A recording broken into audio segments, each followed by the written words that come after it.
Tim McCormick from ESPN. He is a college basketball analyst for ESPN, joining us now on the Menard Studio Hotline. Tim, thanks for the time. Let's start with the one story of the day involving Chris Jones over at Louisville. I know in the grand scheme of things that the charges that he's being accused of are obviously the primary concern there, and on a much smaller level to some degree, but obviously the reason we brought you in to talk basketball. Where does this put Louisville as the rest of the season winds down and the tournaments start coming up for them? Well, Louisville was a horrific shooting team, streaky at best, and Chris Jones was their second best shooter. Puts a lot of pressure on Terry Rozier. I would double him nonstop. Montrezl Harrell also an excellent player. But I feel bad for everybody involved in this, especially for Chris Jones' teammates. I mean, you've been training and playing and scheming and trying to have another run at an NCAA title like they did 2 years ago. They're just terrible allegations. I pray they're not true. Not sure why Chris Jones was suspended for a game, then all of a sudden he was free to play, and then all of a sudden these come out. That seems really strange to me. But it's just, it's a negative story. And when you have thousands of athletes across the country, many of them still college students that typically make big mistakes and do stupid things because they're still, adolescents and teenagers and young adults, you're going to have stories like this. It's unfortunate, but with this, with this social media era, everything that happens that's negative is going to be magnified, and I hope that the allegations are not true. Tim McCormick, college basketball analyst for ESPN, joining us on the Menard Studio Hotline. Let's to you. I mean, is Louisville are they a Sweet 16 team? Can they even make it that far? Sure, and their system is very difficult to try to remedy in such a short period of time. They press, they trap, and they have incredible intensity. I've watched Rick Pitino's teams practice, and there's nobody that goes harder than these guys.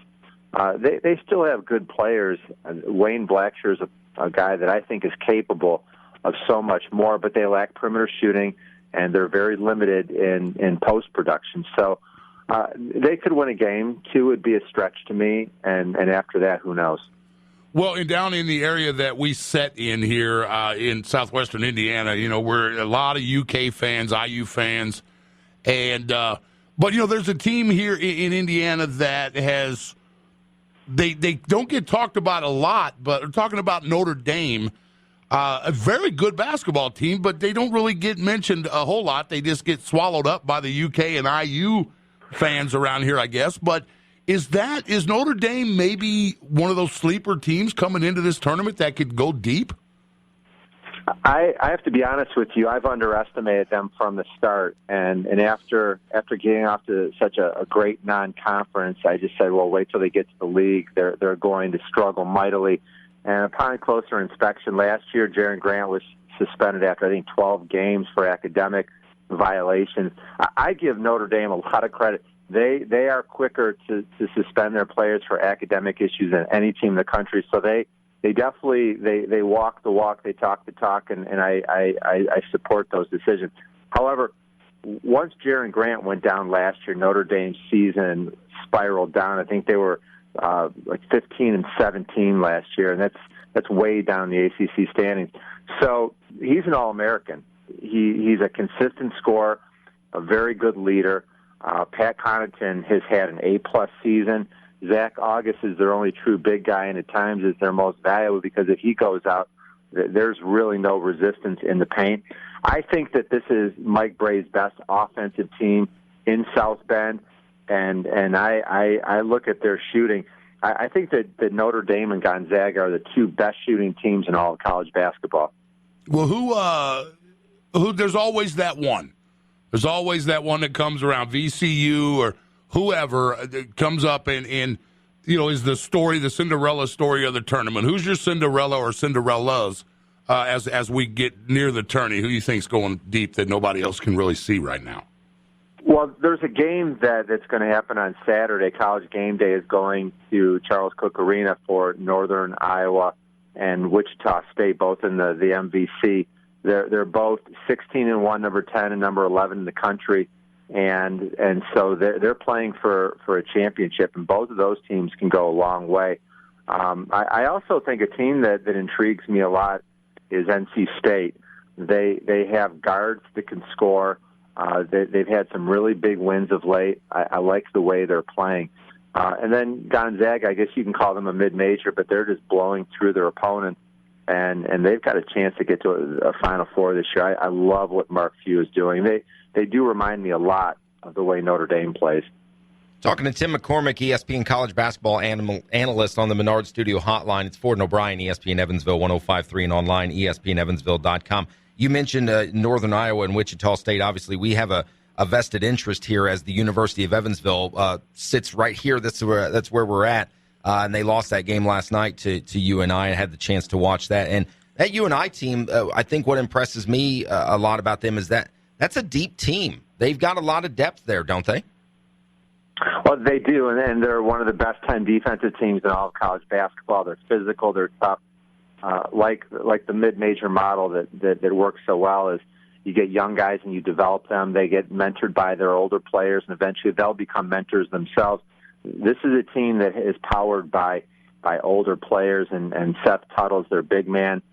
He destroyed the Wichita State team their first man. I think he had a career-high 29 points. And if you look at the season, really Evansville is the only team that has figured out NIU. That was January 1st, and so, yeah, Northern Iowa got some revenge last night against Marty Simmons' team, but I love the way they play. Now, if you're asking me for a prediction, I do think that Wichita State will control the game. It's in their building, and if you look at Seth Tuttle's numbers the last 2 or 3 weeks, they seem to be trending downward a little bit. He's carried that team on the offensive end, so I don't know if he's fatigued or he's being figured out a little bit. But Wichita State's going to have some anger because that's the only loss they've had in conference as well. Well, as Jimmy mentioned a few minutes ago, we sit down here right on the border of Kentucky and Indiana, so it is pretty much split almost 50-50 between IU fans and fans of the Big Blue Nation. IU gets that loss last night to Northwestern. How much damage does that do to them going into and getting closer to the NCAA tournament?